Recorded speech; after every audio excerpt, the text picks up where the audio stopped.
Ukraine's President Volodymyr Zelensky has said that Ukraine could not violate its constitution on territorial issues and would not give their land to occupiers. Speaking earlier, he added that any solutions without Kyiv would be solutions against peace. This comes following the confirmation that US President Donald Trump and his Russian counterpart Vladimir Putin will be meeting next Friday in Alaska for their first face-to-face meeting since 2019.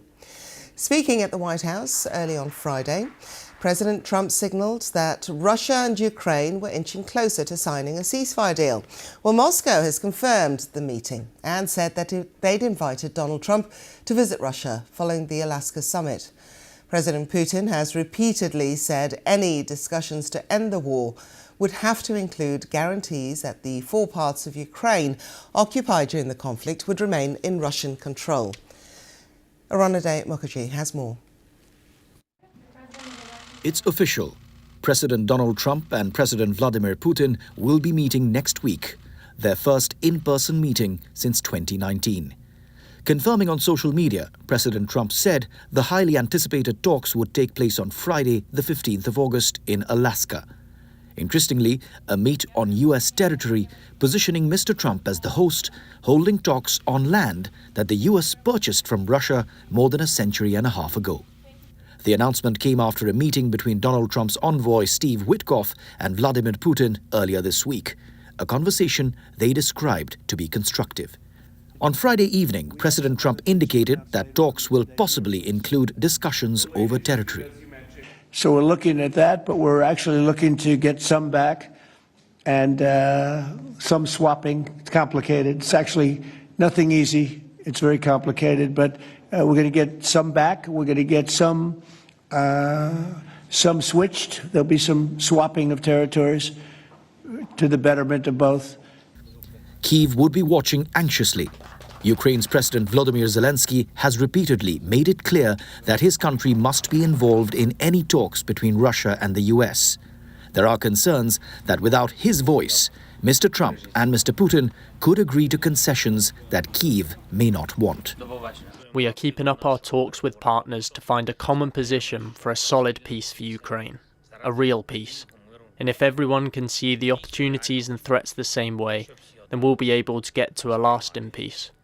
There is already a lot of support, and this support is based in the new circumstances when a deadline has been set for Russia for a ceasefire.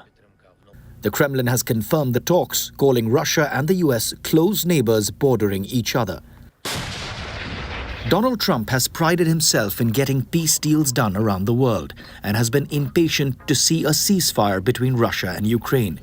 But in the past, 3 rounds of talks between the two countries have failed to bring the war closer to an end. 3.5 years since Moscow's full invasion. Will this face-to-face summit lead to something different? Aronade Mukherjee, BBC News, Washington. Well, earlier I spoke to Alexander Murishka, who is chair of the Foreign Affairs Committee of the Ukrainian Parliament.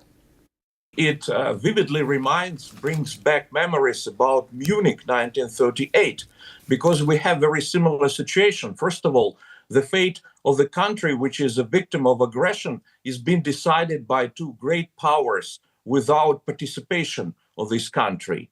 So it's a very dangerous situation for Ukraine.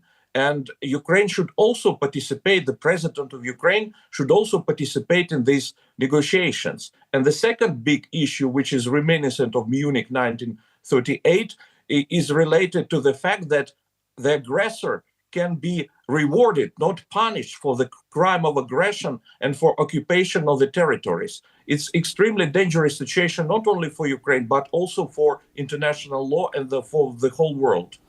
So what about these talks? It is, of course, reports locally, or rather within the US at the moment via CBS, that in terms of territory, that could be swapped, as President Trump said. We're talking about Kherson, Zaporizhia, the Donbass. What's the country's feeling on that? What's the country's feeling on that? Well, it's kind of difficult to understand what exactly President Trump means by the swap of the territories. But under Ukrainian constitution, it's absolutely impossible. We've been talking before about the need of ceasefire, unconditional ceasefire. But now we see that Mr. Trump's position is changing, but it's changing in the direction which is totally unacceptable for Ukraine from the perspective of our constitution. Just to back up what you've just said there, Mr. Zelensky has reportedly said that Ukraine cannot violate the constitution on territory. Ukrainians will not give up their land to occupiers. So what hopes then of a positive outcome of these talks, Alexander? Under the circumstances, what can be done for Mr. Trump just to follow through on his previous ideas and proposals, which means unconditional ceasefire. It might be a good start for any kind of negotiations with participation of Ukraine and with participation of our European allies, and including, of course, the UK. What about compromises that are going to have to be made? Mr. Trump himself saying that it is very complicated. Just how complex is this? What compromises will Ukraine be willing to give to meet halfway across the table with Russia? All kinds of compromises should not violate Ukrainian constitution and principles of international law, including the UN Charter. For example, for us to agree that we will return the occupied currently by Russia territories of Ukraine, not as much by using military hand as by using diplomatic and political means, is already a huge compromise.